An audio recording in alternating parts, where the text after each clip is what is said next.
and all this kind of stuff. We all have things that we want for ourselves. We all have a reason that we do whatever it is that we do on some level.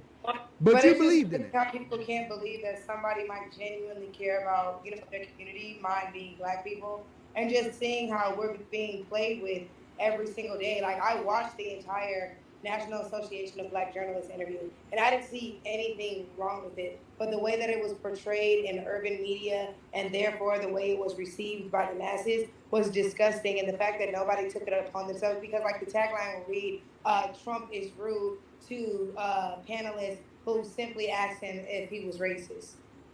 Wow. No, y'all got up there and gave an entire description about how he is racist. Like, you guys led the question in a way to make him look bad, in a way that, yeah, now you have to defend racism, and it should have never been that.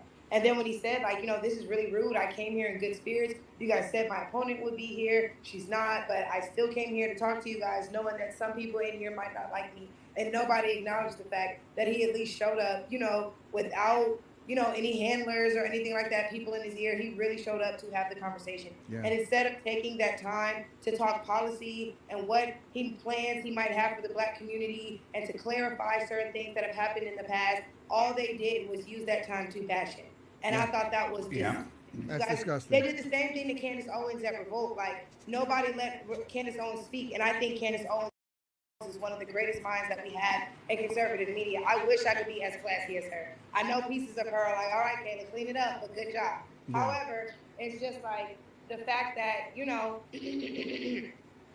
they would tear down somebody like this and then not give them a chance to defend themselves. But these are the people who scream equality, equality, equality. Intolerance, Intolerance. Y'all want to be equal and tolerant when it's like boys being girls and girls being boys. Y'all don't want to be equal and tolerant when it comes to political opinion. Y'all don't want to be equal and tolerant when it comes to letting the village help you raise your child. Like, people don't take advice when it comes to their children like they used to. All these girls want to fight the second you tell them, hey, I used to do this, so my child was, ooh, is you telling me how to raise my kid? Like, okay, like, it never used to be like this. And Black people get so mad when people say things like, oh, we were better under Jim Crow. But if you look at Black people as a whole and how we carried ourselves and how our family was structured and what our communities look like under Jim Crow, sucks to suck, but we were doing better. Because now all our dudes sag their pants, all our girls just twerk and, talk about getting abortions. All of our kids don't know if they're he, she, they, them, it, that,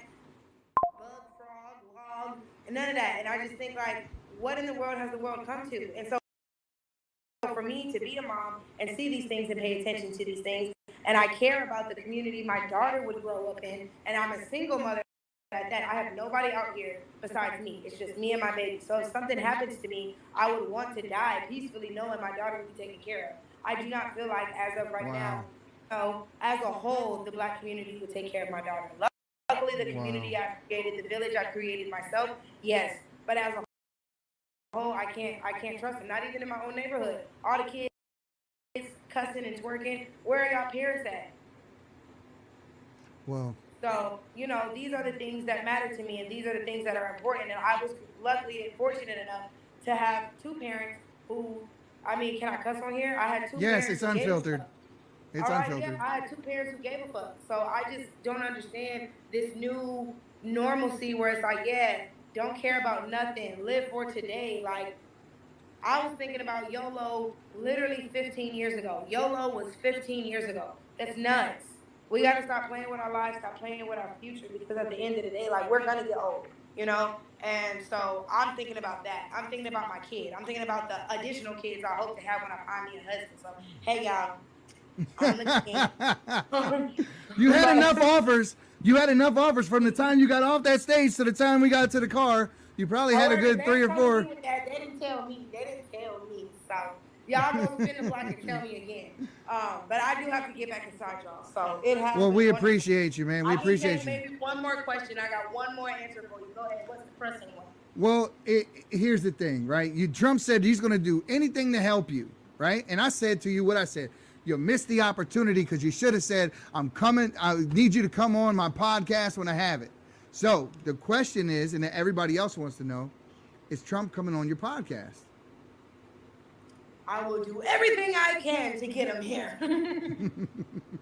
And when when, because we're ready. I got your brand and ready and everything. So give these guys an idea of when you're going to be ready to shoot your first podcast. I'm aiming for the week of the DNC. I feel like I have a lot to talk about that week, so I'm hoping that that's when it'll come out. I know that the days I'll be paying the most attention will be the 20th through the 22nd.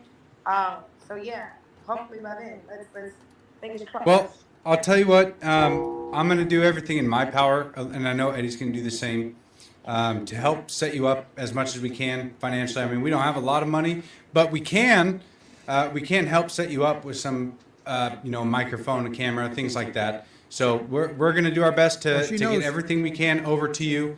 That's happening. And she knows that.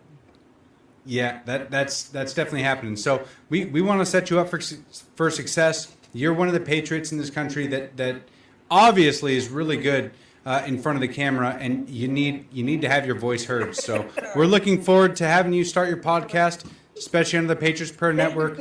Love you, Michaelah. Thank you so much We'll talk soon. for coming on. We'll talk soon.